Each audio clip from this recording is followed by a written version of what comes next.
I was sitting on my couch drawing one day when a thought occurred to me. I really want to do some crafting work again. Then I noticed someone was watching me. And when I looked down on my iPad, I noticed I was once again drawing characters from the Owl House. And then I knew what I wanted to do.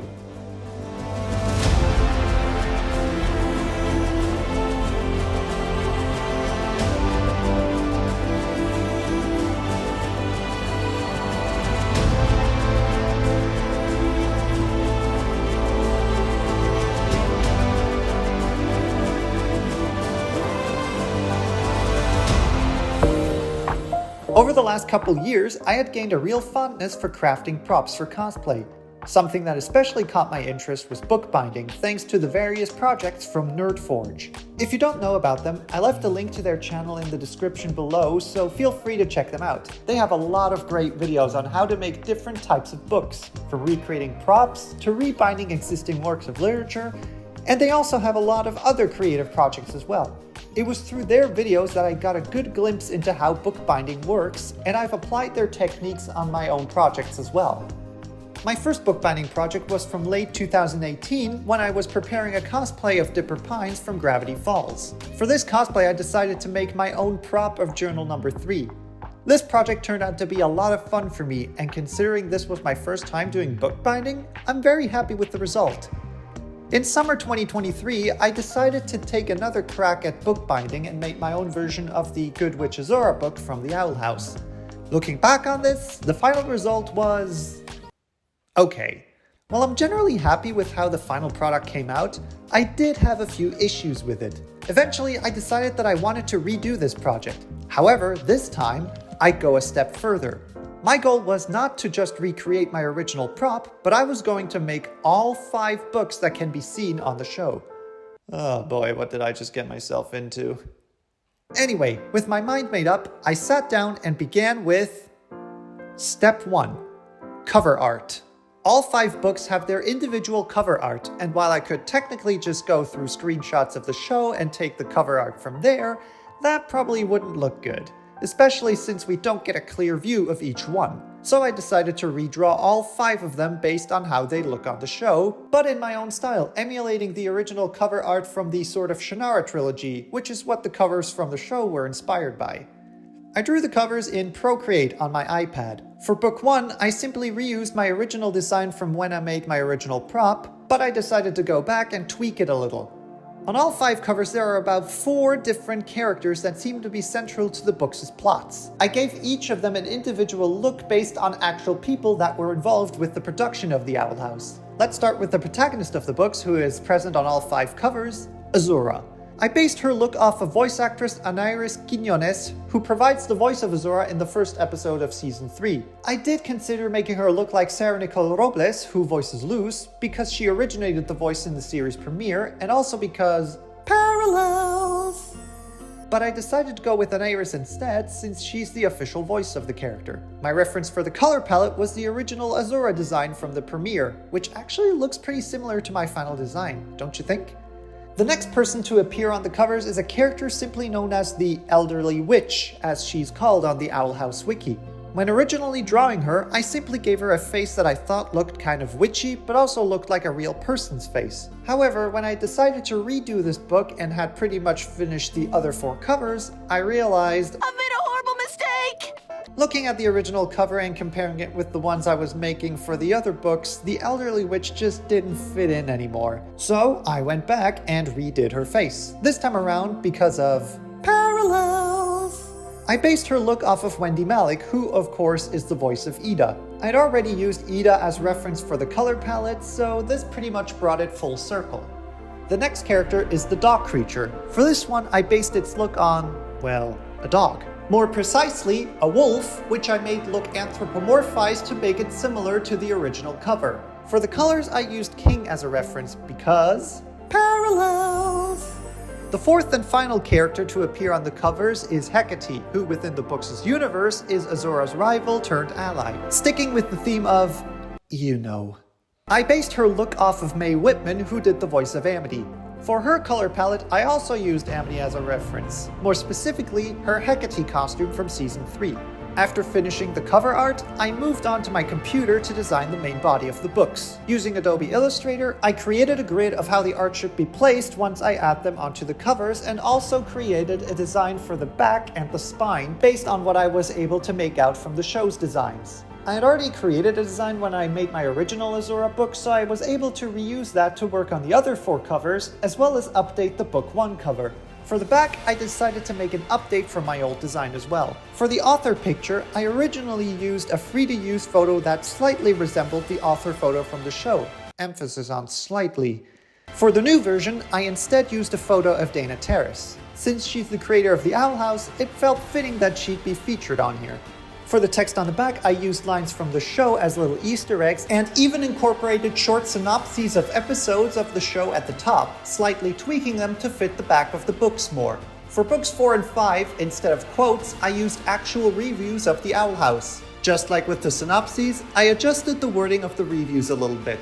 With all 5 designs ready, it was time to move on to Step 2, making the text blocks. To make the pages of the book, I used US standard letter paper, which measures at about 216 by 279 millimeters or 8.5 by 11 inches. I took the paper out and started by folding all the sheets in half. The goal here is to make signatures or blocks of paper that will then be sewn together. I use about 4 sheets of paper per signature. Now, it was specified on the package that it contained 100 sheets of paper, which amounts to about 25 signatures. However, in the end, I only came to about 23 signatures and a spare sheet for this particular stack. A similar thing happened with the other stacks, wherein there were almost never exactly 100 sheets in the package. In the end, the 23 signatures I got from my first batch were used for Book 1. For Book 2, I was able to get 24 signatures. Books 3 and 4 both surprisingly got 25 each. And lastly, for Book 5, I actually came to a total of 26. After getting all the signatures ready, it was time to sew them together. I printed out this grid pattern I created with markings for where I would need to punch holes on the pages. Using it as reference, I drew a line along the folded edges of the signatures to mark the points. Then I punched the holes with a needle. The first time I did this, I used a regular sewing needle because I didn't have anything else on hand. But once I got to the other books, I found an easier way to do this with a curved needle and a sponge. The curved needle is what I also used to sew the signatures together. You can use regular sewing needles, but a curved one makes it a little easier. I used white thread to sew them together, but you can use any color you like. When I made my original Azura book, I used waxed thread, however, that ended up making the spine a little bulbous because the thread was a little thicker. So I decided to use regular sewing thread this time around. And now comes the extremely time-consuming task of sewing the signatures together. When I did this for the first book, I had to split the work across 2 days to finish. Once I got to book 5, I was able to finish the sewing process in roughly 2 to 3 hours. If you want to learn more about this part of the process, there's a pretty good tutorial by Sea Lemon, which I'm going to link below for you to check out. It goes into all the details and steps, and it's very easy to follow. When all your signatures are sewn together, it should look a little something like this. Next, I wanted to give the spine a little curve to give it that rounded look that some hardcover books tend to have. After getting the shape right, I added glue onto the spine so that it stays that way. While that was drying, I got some thick drawing paper and using the cardboard from the paper package as reference, cut out 2 pieces that were about the same size as a US letter paper, then folded them in half. I then glued one to each side of the signatures by adding a little strip of glue to the edge of the spine. After that, I got some purple fabric and used the spine as reference to measure how much of it I needed, then cut it off. I then added more glue to the spine and attached the fabric to it, first on one side, then on the other. I cut off some excess fabric that overlapped on the pages and, using more glue, attached the rest onto the spine. This gives it the appearance of a headband at the top. And with that, the pages are complete. So let's move on to Step 3, making the covers. Using the grid stencil from before, I took some 2mm thick cardstock and marked out the shape of the covers. These will have to be slightly longer and wider than the pages, however long is up to you. After cutting them out, I placed the pages between them and using some leftover thick paper, made some measurements for how wide the spine of the covers should be. Going back into Illustrator, I adjusted the width of the spine to match the measurements I just made. Due to each book having a different number of signatures, the spine had a different width each time. I then got some faux leather and used those same measurements to cut out a piece that was roughly the same length, but made it a little wider than the measurements for the spine. For book 1, I made it about 6 millimeters wider, but adjusted it to just 4 millimeters for the other 4. It's all part of the learning process. I then printed out a sheet of purple that I was going to use for the book. Placing it on my working table with the printed side on the bottom, I laid out my 2 pieces of cardstock and the faux leather on top of it. I added some glue to one side and attached them to the paper. The empty parts of the cardstock I covered with some leftover paper.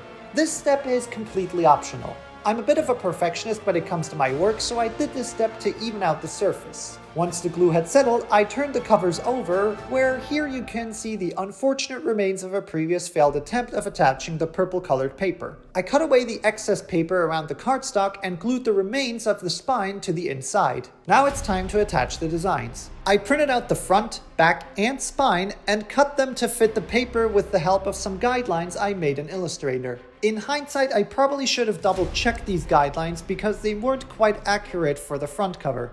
But it's okay, I was able to get it into position with the help of a ruler. I glued on the covers using regular paper glue because the other glue I used was able to seep through the paper, which caused the purple on the spine to turn blue. Luckily, nothing happened to the covers. I then cut away small parts of the corners and glued the rest of the artwork onto the inside of the book as well.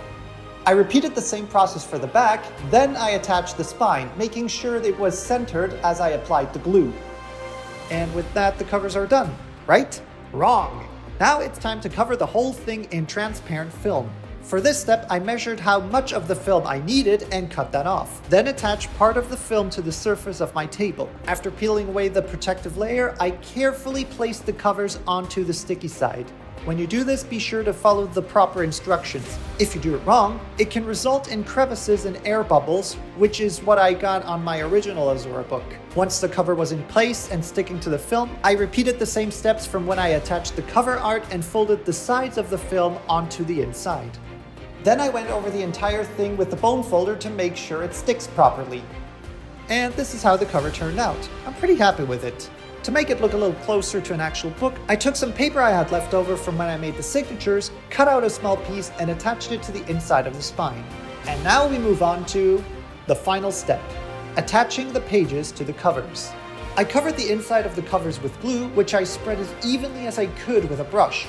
Then I carefully eyeballed the position of the signatures and attached them by the thick paper to the glue-covered side.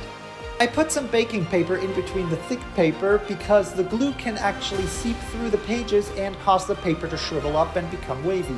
The baking paper will absorb the glue that's seeping through, preventing any potential damage to the text block. After repeating this process on the other side, the Good Witch Azura Book 1 is finally complete. Overall, I'm very happy with how this turned out, especially compared to my original version. The use of Wendy Malick's likeness for the elderly witch made it feel more authentic to the show.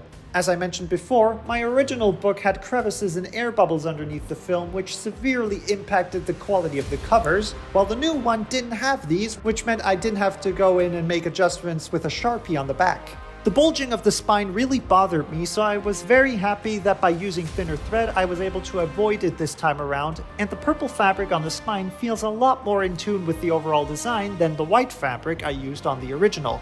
So yeah, book 1 was a smashing success. Now on to the other 4. One eternity later. And I'm done. After about 2 more weeks of working, I finally completed all 5 books. Finishing this project feels incredibly satisfying. It really can't be understated how much work went into creating all 5 of these. As I went from one book to the next, I adjusted a few details in how I approached the next one in either how I sewed the signatures together or how I made the cover.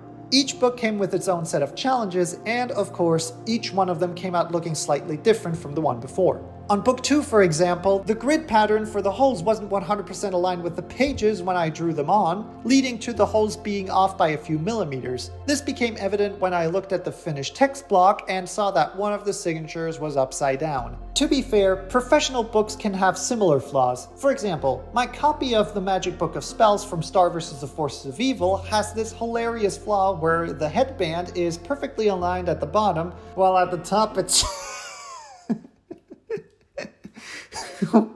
What the heck is that?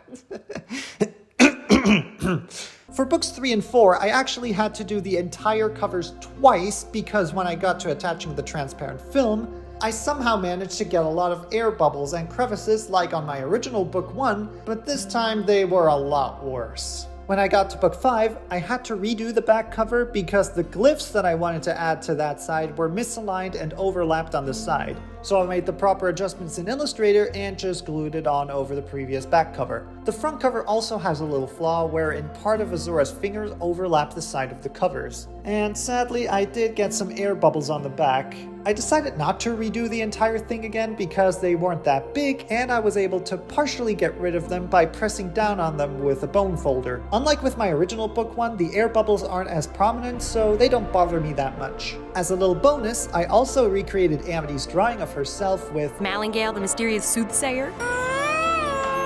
Overall, I'm very happy with how these books turned out, and seeing them all side by side just looks so cool. Bookbinding can be tedious, but it is also very rewarding when you get such amazing results. Now, only one thought lingers in my mind. Should I redo my journal number 3 prop? Yes? No? I'm probably gonna do it.